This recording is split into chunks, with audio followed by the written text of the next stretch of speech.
हम जो इस कार्यक्रम से जुड़े जो लोग हैं वो इस कार्यक्रम स्थल पर मौजूद। और ये देखिए, प्रधानमंत्री उन तमाम 8 चीतों को, उनके क्रेट्स को अब ये खोल दिया गया। और ये देखिए, पहला चीता खुद फोटोग्राफी करते हुए। ये बहुत ज्यादा ये महत्वपूर्ण पल। आप सोचिए, 70-75 साल हो गए हमारे देश में चीते विलुप्त हो गए थे, और उस विलुप्ति के बाद कई सालों तक बहुत विचार विमर्श के बाद कि आखिरकार फिर से हमारे जंगलों में कैसे चीतों की वापसी हो सके। ये देखिए, ये वही चीते, अब हमारे नामीबिया के ये चीते अब कूनो नेशनल पार्क में पहुंच चुके हैं। ये आसपास के वातावरण को देख रहे हैं, महसूस कर रहे हैं, क्योंकि एक बहुत ही अलग इन्हें एहसास हो रहा होगा। नामीबिया के जंगलों से अब ये सीधे भारत के जंगलों में कूनो नेशनल पार्क में अब ये पहुंच चुके हैं। प्रधानमंत्री इस बहुत ही महत्वपूर्ण क्षण का लुत्फ उठाते हुए और उन तस्वीरों को अपने कैमरे में कैद करते हुए, साथ में आपने देखा मध्य प्रदेश के मुख्यमंत्री शिवराज सिंह चौहान भी मौजूद थे। कुल 8 चीतों को हिंदुस्तान लाया गया है। जैसा कि हमने बताया कि इनमें 5 मादा चीता हैं और 3 नर चीता हैं। इन 8 चीतों को आपने देखा, प्रधानमंत्री ने विशेष जो क्रेट्स थे उन क्रेट्स को खोल दिया गया, और फिर वो सभी 8 चीते अब मुक्त हो चुके हैं। लेकिन ये अभी जंगलों में नहीं जाएंगे। ये एक बहुत ही खास एरिया बनाया गया है। उन्हीं खास एरिया में अभी ये 1 महीने तक रहेंगे, और उसके बाद फिर इनकी लगातार मॉनिटरिंग की जा रही है। मॉनिटरिंग की जाएगी। आप देख सकते हैं इन चीतों के जो गर्दन है उस पर एक कॉलर, जो जीपीएस टैग है वो लगा हुआ है, ताकि इनकी मॉनिटरिंग की जा सके। और मैं उसी पर लौट भी रहा था कि सभी चीतों के गर्दन पर उनके नाम या फिर कोड के हिसाब से सैटेलाइट या फिर जीपीएस वीएचएफ कॉलर्स लगा दिए गए हैं। और इसी नेशनल पार्क में जो हम आपको दिखा रहे हैं, ये कूनो राष्ट्रीय उद्यान, कूनो नेशनल पार्क, इसमें एक डेटा डाउनलोड फैसिलिटी सेंटर बनाई गई है।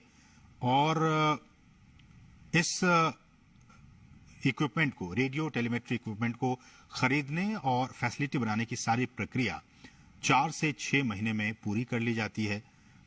और ये जो आप देख रहे हैं इनके गर्दन में, इनको वहीं पे इन चीतों को लाने से पहले ही इनको नामीबिया पहुंचा दिया गया था। और फिर इन्हें ये तमाम जो कॉलर हैं, आरएफ ये कॉलर, इनको लगाकर ही इन्हें लाया गया है। रेडियो कॉलर है इन्हें, और इनकी ताकि इनकी जो ट्रैकिंग है, इनकी निगरानी वो हो सके रेडियो कॉलर के जरिए।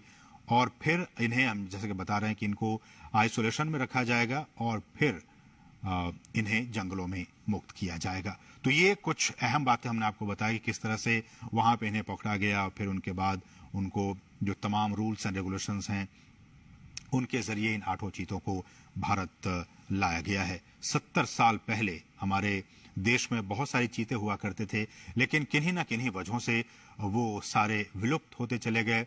कुछ अवैध शिकारियों के शिकार बन गए। एक भी हमारे देश में चीता नहीं बचा। लेकिन सरकार लगातार कई सालों से प्रयास कर रही थी कि हम जो है वो इन चीतों को वापस से एक बार फिर से लाएं, चूंकि पारिस्थितिकी तंत्र भारत का भी बहुत बेहतर है। और जैसे कि हमने कहा कि नामीबिया के जो वैज्ञानिक थे वो महीनों तक यहाँ पे आते रहे, जाते रहे, और यहाँ का जो भूवैज्ञानिक स्थिति है, यहाँ की जो जलवायु है, उनका उन्होंने अध्ययन किया। और अध्ययन करने के बाद ही वो इस नतीजे पर पहुंचे कि इन तमाम चीतों को मध्य प्रदेश में जो कूनो नेशनल पार्क है, वहां की जो स्थिति है, परिस्थिति है, जलवायु है, उसके हिसाब से छोड़ना ज्यादा उचित होगा। तो उसके बाद ही यह फैसला लिया गया।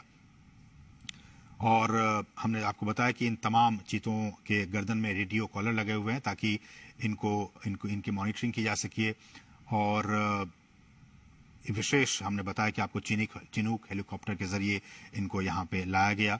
और प्रधानमंत्री मोदी, आप देख सकते हैं, इनको विशेष जो क्रेट्स थे उनको खोलकर, और प्रधानमंत्री ने इनको खुद वहाँ मुक्त किया। वो वहाँ पे अब विचरण कर रहे हैं। जो चीता प्रोजेक्ट है, अगर मैं इसकी बात करूं, ये भी बहुत महत्वपूर्ण है आपके लिए जानना कि किस तरह से भारत में चीतों को एक बार फिर से बसाने की यहाँ पे कार्य योजना बनाई गई। और इस योजना के तहत 5 साल में देश के कई नेशनल पार्क में ऐसी उम्मीद की जा रही है, जो हमारे वैज्ञानिक हैं, जीव वैज्ञानिक हैं, उनकी तरफ से ये कहा जा रहा है कि अगर ये ट्रांसलोकेशन और यहाँ पे ये सारी चीजें सही अनुमान के मुताबिक प्लानिंग के हिसाब से सब कुछ ठीक रहा, तो आने वाले 5 से 10 साल में इनके जरिए और भी जो बच्चे होंगे उनको ऐसे उम्मीद की जा रही है कि 40 से 50 चीते पैदा होंगे और फिर उनको देश के अलग अलग नेशनल पार्क में फिर उन्हें बसाया जाएगा। बहुत ही महत्वपूर्ण। अभी तो सिर्फ ये 8 चीते कूनो नेशनल पार्क में आए हैं, लेकिन इनके बाद इनकी जब आबादी बढ़ेगी, ऐसी उम्मीद की जा रही है कि 40 से 50 के तादाद में इनकी आबादी होगी आने वाले 5 सालों में। तो उसके बाद इनको फिर देश के अलग अलग नेशनल पार्क में फिर इन चीतों को बसाने का काम किया जाएगा। और इस कार्य योजना के जरिए, जैसा कि हम कह रहे हैं कि भारत एक बार फिर दुनिया के सबसे तेज रफ्तार वाले जानवर चीता का घर अब बनने जा रहा है। और भारत सरकार ने चीतों को फिर से देश के जंगलों में लाने का काम किया है, बहुत ही महत्वपूर्ण काम किया है। और प्रधानमंत्री, जैसा कि आप देख सकते हैं, कितने उत्साहित हैं, खुद कैमरे के जरिए उन तस्वीरों को कैद करने की कोशिश कर रहे हैं। प्रधानमंत्री खुद भी चीतों को देश में लाने और इसे बसाने में निजी, बिल्कुल पर्सनल लेवल पे निजी रुचि दिखा रहे थे। और उसी का नतीजा है कि आज ये 8 चीते अब हिंदुस्तान की सरजमी पर पहुंच चुके हैं। ये हम आपको बताएं, चीता आपने भी देखा होगा तमाम टेलीविजनों के जरिए, नेशनल ज्योग्राफिक पे, एनिमल प्लैनेट चैनल पे, कि किस तरह से ये जंगलों में रहता है और ये एक मांसाहारी जानवर होता है। भारत से इसका लगभग 70-75 साल पहले खात्मा हो गया था। और कहा जाता है कि अवैध शिकार जो रहा वो एक बहुत अहम वजह रहा इनके एक्सटिंक्ट होने के, इनके विलुप्त होने के। ज्यादा शिकार, और ये भी कहा जाता है कि जो चीतों का जो नेचुरल हैबिटेट था उनको भी काफी नुकसान पहुंचा था, इसलिए धीरे धीरे विलुप्त हो गए। बहरहाल देश में चीतों को फिर से लाया गया है और हमारे जो जंगल हैं उनका जो इकोसिस्टम है, उनका जो पारिस्थितिकी तंत्र है, ये अब उनके लिए वरदान साबित हो सकता है। जैसा कि हम सभी जानते हैं कि ये जो जानवर है, ये जो चीता है, वो खुले मैदानों में रहते हैं। उनका आवास मुख्य रूप से वहीं होता है जहां उनके लिए शिकार अच्छी खासी तादाद में मौजूद होते हैं। घास के मैदान हो, झाड़ियां हो, खुले जंगल हो, अर्ध शुष्क वातावरण और थोड़ा सा ज्यादा तापमान उनके लिए सही होता है। तो थोड़ा ज्यादा तापमान हो, हम जानते हैं कि मध्य प्रदेश का ये इलाका ज्यादा तापमान इनका रहता है यहाँ पे 12 महीने। इसलिए भी हमारे जो वैज्ञानिक हैं उन्होंने कहा कि ये काफी उचित होगा यहाँ पे इन्हें रखना। घास के मैदान हैं, झाड़ियां हैं, खुले जंगल हैं, ये तमाम चीजें इनके अनुकूल हैं इनको यहाँ पे रखने के लिए, इसलिए यहाँ पे इन्हें लाया गया। चीतों को बचाने के लिए उनके शिकार करने के आधार, उनको हमें बचाने की जरूरत है।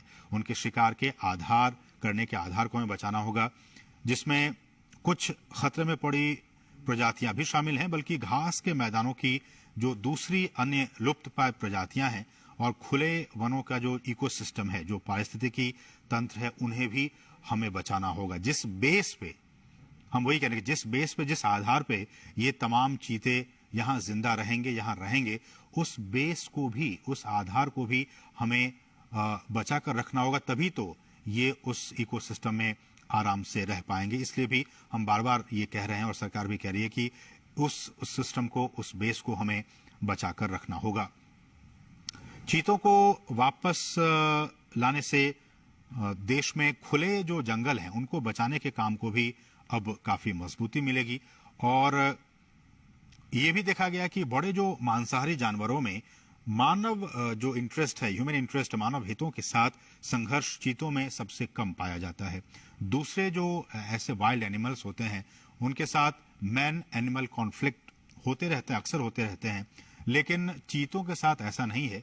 चीतों के साथ जो मैन एनिमल कॉन्फ्लिक्ट है वो बाकी जो ऐसे एनिमल्स हैं, वाइल्ड एनिमल्स हैं, उनके मुकाबले काफी कम ऑब्जर्व किया गया है, काफी कम देखा गया है।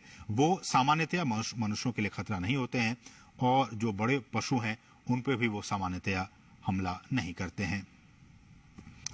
और wild life trust of India ने इसकी शुरुआत की थी कि किस तरह से इसको लाया जाए, और दुनिया भर के विशेषज्ञों, पर्यावरण, वन और जलवायु परिवर्तन मंत्रालय सहित भारत सरकार के कई अधिकारियों, राज्य सरकार के अधिकारियों ने इसके लिए कई दौर की बैठकें की। भारत सरकार के अधिकारी, मध्य प्रदेश सरकार के अधिकारी, वन विभाग के अधिकारी, नामीबिया से जुड़े अधिकारी, इन तमाम अधिकारियों की कई महीनों से लगातार बैठकें हो रही थी ताकि ये सारा जो काम है वो बहुत ही इजी वे में हो सके।